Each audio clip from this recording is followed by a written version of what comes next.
कर्नाटक चुनाव के लिए कांग्रेस ने जारी किया घोषणा पत्र। कांग्रेस का है बजरंग दल को बैन करने का प्लान। घोषणा पत्र में हिंदूवादी संगठन पर बैन लगाने का वादा। कांग्रेस के चुनावी वादे पर बीजेपी ने चौतरफा घेरा।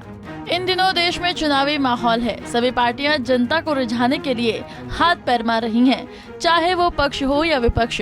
इसी कड़ी में कांग्रेस ने कर्नाटक चुनाव के लिए अपना घोषणा पत्र जारी कर दिया था।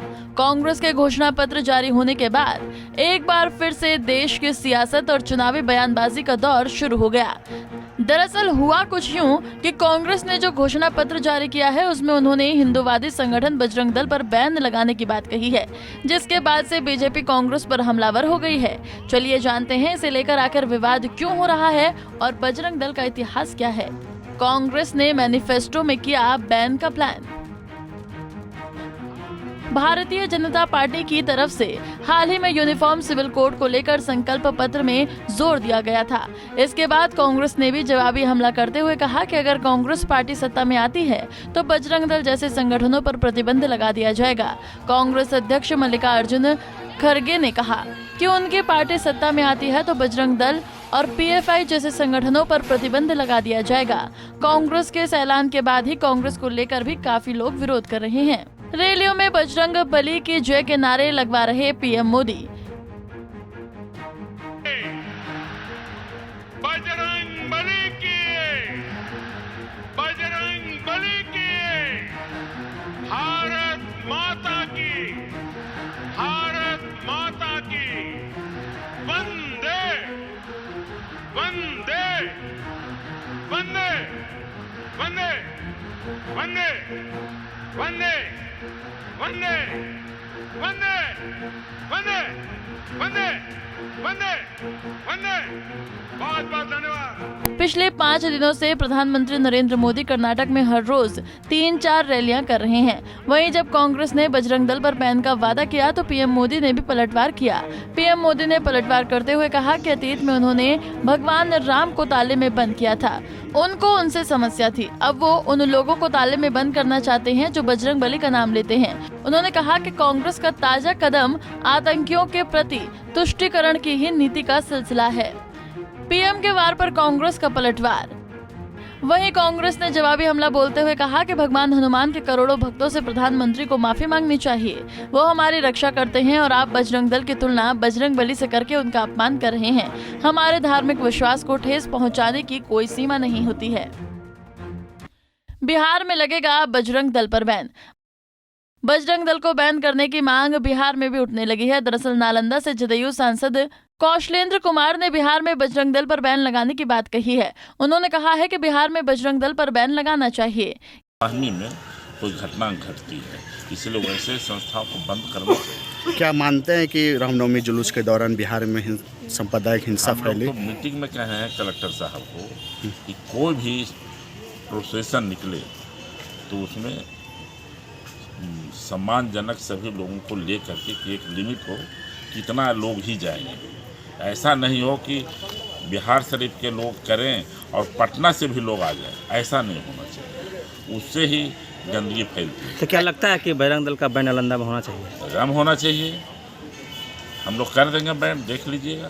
तो क्या मानते हैं कि पीएफआई की तरह ही बजरंग दल ये काम कर रही है, जैसा कि आरोप लगाया जा रहा है? बजरंग दल अगर अच्छे लोग हैं, अच्छा काम करे, कोई बात नहीं है, लेकिन ऐसा नियम थोड़े है कि बजरंग वाली थोड़े बोले हैं कि पूरे नालंदा जिला के आदमी के बिहार से ले आओ और बजरंग वाली के सब मूर्ति को हटा दो। सब मूर्ति को तो हटाने के लिए कोई नहीं बोल रहे हैं। हम हिंदू हैं, हम उनका पुजारी हैं, हम घर में भी बजरंग बली की पूजा करते हैं। सब लोग पूजा कर रहे हैं, जहाँ चौक चौराहे पर जहाँ मिलते हैं सर झुका कर हम लोग पूजा करते हैं, लेकिन उस तरीके से नहीं करना चाहिए जिस तरीके से बजरंग दल के लोग करते हैं। अच्छा, क्या इसके लिए आप मुख्यमंत्री से बात करेंगे? नहीं, मैं जिला में कलेक्टर के सामने हमने बोला है कि इस तरीके कोई भी, चाहे बजरंग दल हो चाहे कोई भी संगठन हो, उस पर रोक लगना चाहिए। अब अगले बार से हम लोग एकदम रोक लगाएंगे, बता रहे हैं। क्या है बजरंग दल का इतिहास? बजरंग दल की स्थापना 8 अक्टूबर 1984 को अयोध्या में हुई थी। विनय कटियार बजरंग दल के संस्थापक अध्यक्ष हैं। कहा जाता है कि श्री राम जानकी रथ यात्रा के दौरान ही इनकी स्थापना हुई थी। इस दल का मुख्य मकसद लोगों तक हिंदुत्व को पहुंचाना था। बाद में इसके साथ कई युवा और साधु संत भी जुड़ते गए। धीरे धीरे इसकी लोकप्रियता पूरे देश में फैल गई। संगठन को कैसे मिला बजरंग दल नाम? अक्टूबर 1984 की बात है। विश्व हिंदू परिषद की पहली धर्म संसद में मंदिर आंदोलन की शुरुआत हुई। इसके साथ ही राम जानकी रथ यात्रा के नाम से नियमित रूप से शोभा यात्रा निकालने की शुरुआत हुई। इसका मकसद था कि लोगों को हिंदुत्व के बारे में अधिक से अधिक बताया जाए। यात्रा के आयोजकों को धमकियां मिली तो हिंदू विश्व परिषद ने यूपी सरकार से यात्रा को सुरक्षा देने की मांग की, लेकिन यूपी सरकार ने सुरक्षा देने से इनकार कर दिया। तब कुछ युवाओं ने अपनी ओर इस यात्रा को सुरक्षा प्रदान करने का ऐलान कर दिया। इन युवाओं के संगठन को बजरंग दल नाम मिला। आपदा में मदद से रक्तदान तक करने वाले संगठन का विवादों से भी नाता। कर्नाटक में बजरंग दल पहली बार चर्चा में नहीं है। इससे पहले ये अलग अलग वजहों से सुर्खियों में रहा है। 2008 में तटीय कर्नाटक क्षेत्र में चर्चा में हुए हमलों में संगठन का नाम आया था। इसके बाद बीएस येदियुरप्पा के नेतृत्व वाली भाजपा सरकार ने हमलों की जांच के लिए न्यायमूर्ति बीके सोमशेखर की अध्यक्षता के साथ आयोग का गठन किया था। सितंबर 2009 के तत्कालीन येदियुरप्पा सरकार के समक्ष रखी गई एक अंतरिम रिपोर्ट में आयोग ने बजरंग दल जैसे दक्षिणपंथी गुटों के शामिल होने की बात कही थी। कब हुई इस पर बैन की मांग? 1984 में इस संगठन के गठन के बाद इसका पहला बड़ा विवाद राम मंदिर आंदोलन से जुड़ा हुआ है।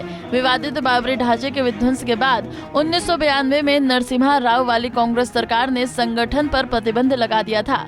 हालांकि 1 साल बाद ही कोर्ट के आदेश के बाद प्रतिबंध हटा दिया गया। सितंबर 2008 में भी कांग्रेस ने बजरंग दल और विश्व हिंदू परिषद पर प्रतिबंध लगाने की मांग की थी। किसको मिलेगा लाभ? देश की राजनीति में चुनाव आते ही सियासी बयानबाजी का सिलसिला शुरू होना तो कोई नई बात नहीं है। बहरहाल अब देखना ये होगा कि कांग्रेस के इस वादे से उसे चुनाव में कितना लाभ मिल पाता है या बीजेपी को इसका फायदा होगा। Bureau report, Punjab Kesari TV. हमसे जुड़े रहने के लिए हमारे YouTube चैनल को सब्सक्राइब करें और नई वीडियो की नोटिफिकेशन के लिए बेल आइकॉन को दबाएं।